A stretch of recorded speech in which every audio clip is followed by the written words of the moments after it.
కాకినాడ నగరపాలక సంస్థ పరిధిలో పన్నులు చెల్లించకుండా మొండు బకాయిదారులుగా ఉన్న వారిపై నగరపాలక సంస్థ అధికారులు చర్యలు చేపట్టేందుకు ఉపక్రమిస్తున్నారు. ఇప్పటికే ఆస్తి, ఇంటి పన్ను బకాయిదారులకు నోటీసులు కూడా అందజేశారు. వాటికి కూడా స్పందించిన వారిపై చర్యలు చేపడతామని అన్నారు.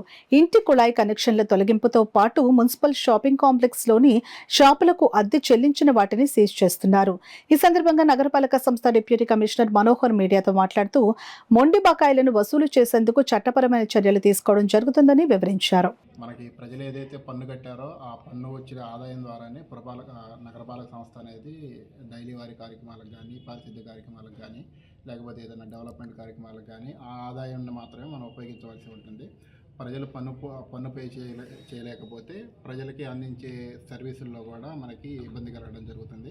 కాబట్టి ఇప్పటికే మొండి బకాయిదారులు ఒక 11,000 మందిని గుర్తించి వారందరికీ ముందస్తుగా నోటీసులు ఇవ్వడం జరిగింది. 1-2-3 సార్లు నోటీసులు కూడా ఇవ్వడం జరిగింది. వాళ్ళందరినీ పన్ను కట్టే విధంగా వార్డు సచివాలయ సిబ్బంది, రెవెన్యూ సెక్రటరీస్, రెవెన్యూ ఇన్స్పెక్టర్, అదేవిధంగా ఆర్ఓల ద్వారా వారి ఇళ్ళకెళ్ళి వారిని విజ్ఞప్తి చేయమని చెప్పడం జరిగింది. అదేవిధంగా మనకి నీటి కుళాయి బకాయిలు కూడా చాలా సంవత్సరాలుగా పేరుపడిపడి ఉన్నాయి. అవి కూడా సుమారుగా ఒక 11,000 దాకా నీటి కుళాయి బకాదారులు ఉన్నారు. వాళ్ళకి సంబంధించి ఒక 10 కోట్ల రూపాయల దాకా మనకి నీటి కుళాయి బకాదారులు రావాలి.